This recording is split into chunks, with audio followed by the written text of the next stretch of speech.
রাজধানীর ব্যস্ততম বিদ্যাপীঠ সরকারি তিতুমির কলেজ একাডেমিক কার্যক্রম ছাপিয়ে গত কয়েকদিন ধরে এখানে আলোচনার কেন্দ্র হয়ে উঠেছে ছাত্রী হোস্টেল।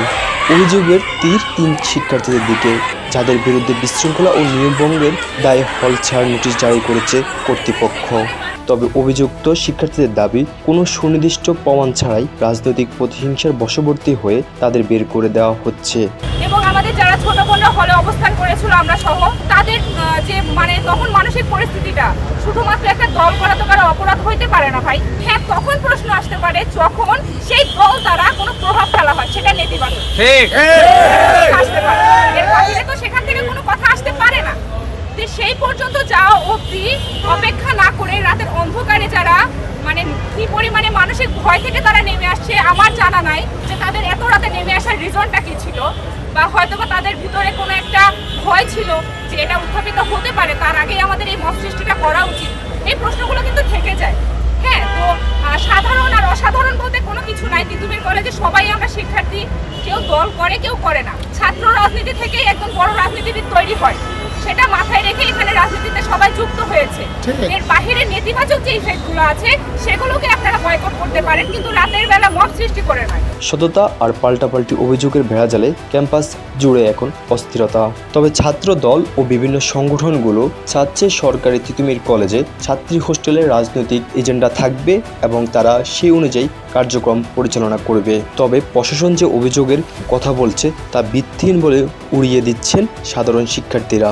যে আমাদের পাশের যে হল সুফিয়া কামাল হল থেকে মেয়েরা তালা ভেঙে বের হয়ে আসছিল একটি আন্দোলন করতে। যে আন্দোলনের বিষয়বস্তু তারা বলেছিল তারা রাজনীতি চায় না।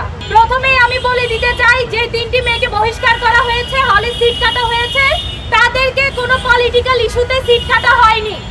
এটার সাথে রাজনীতির কোনো সম্পর্কই ছিল না। তারা রাতের 2টার সময় সাধারণ শিক্ষার্থীদেরকে জোরপূর্বক রুম থেকে ডেকে নিয়ে এসে গেস্ট রুমে ওদের উপরে গায়ে হাত তোলা, ফোন কেড়ে নেওয়া এবং তাদেরকে অপমান অপদস্থ করার জেরে হোস্টেলের এবং প্রশাসনিক দিক থেকে তাদের বিরুদ্ধে যে পাশে যে তাদের হলে সিট কাটা হয়েছে। কিন্তু তারা উদ্দেশ্য প্রণোদিতভাবে নিষিদ্ধ ছাত্রলীগ এবং গুপ্তলীগ একত্রিত হয়ে এই ক্যাম্পাসকে অস্থিতিশীল করার লক্ষ্যে কালকে এই মবটি সৃষ্টি করেছে। এই মবের সাথে বাংলাদেশ জাতীয়তাবাদী দলের যে কমিটি এবং ছাত্র রাজনীতির কোনো সম্পর্কই ছিল। তাদের বিরুদ্ধে প্রতিবাদ জানিয়েছিল সাধারণ শিক্ষার্থীরা।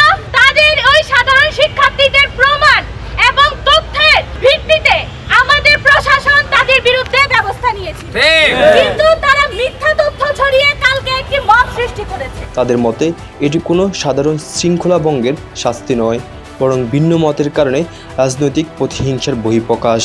যখন সবাই পড়াশোনা করতেছিল, যখন খাওয়া দাওয়া করে ঘুমাবে, সকালে ক্লাস করবে, টিউশনি করবে, পড়াশোনা করবে, তখন একটা পক্ষ 5 তারিখের আগে ফ্যাসিস্ট আমলে ফ্যাসিস্ট হাসিনা থাকাকালীন অবস্থায় যারা ছাত্রলীগ করেছিল সুযোগ সুবিধা নিয়েছিল, হঠাৎ করে তারা একটা উগ্রপন্থী আচরণ করলো। হলে কেসি গেটের তালা ভাঙলো, হলে গেটের তালা ভাঙলো, গেটের তালা ভাঙলো। আরে ভাই, রাত 10টায় কেন?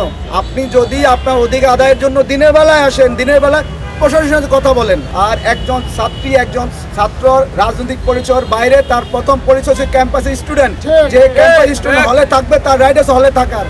তাকে তো কোনোভাবে রাত 2টার সময় নিয়ে তার মোবাইল সিজ করতে পারবে না, তার বাবা মাকে হুমকি দিতে পারবে না, তার ফেসবুকের জোরে পোস্ট দিতে পারবে না। এটা কি এই বাংলাদেশ কামনা ছিল আমাদের? তাহলে গতকালকে যারা পেজ করেছে আপনারা দেখেছেন সবাই ছাত্রলীগের সাথে সংশ্লিষ্টতা ছিল। কালকে তো ছাত্রদলে কে কি করছে? হেডলাইন ছাত্রদলের নাম লিখলেন, ছাত্রদলের ব্যানারে দায়িত্বশীল আমরা চেষ্টা করছি যেন আমাদের ছেলেমেয়েরা চলে যায়। কালকে বৈষম্য বিরোধী সাবেক ছাত্রলীগের নেতা কামরুল এসে গেট থেকে মেয়েদের ডাকতেছে বেড়ে যাওয়ার জন্য। তার মানে কি? এর পিছিয়ে কারা জড়িত? ছাত্র শক্তির সেক্রেটারি নীরব এসে মেয়েদের ডাকতেছে মেয়েরা বাইরে যাওয়ার জন্য। এর সাথে কারা জড়িত? শুধু বাকি আছে শিবির আর ছাত্রলীগ, আর বাকি সবাই চলে আসছে ক্যাম্পাস গুপ্ত করার জন্য, দেশের শান্তি নষ্ট করার জন্য।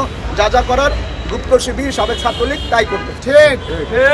হল ছাড়ার এই নির্দেশ কি কেবল শৃঙ্খলা রক্ষার পদক্ষেপ, নাকি এর নেপথ্যে রয়েছে ভিন্ন কোনো সমীকরণ? সেই উত্তর খুঁজছে তিতুমির কলেজের সাধারণ শিক্ষার্থীরা।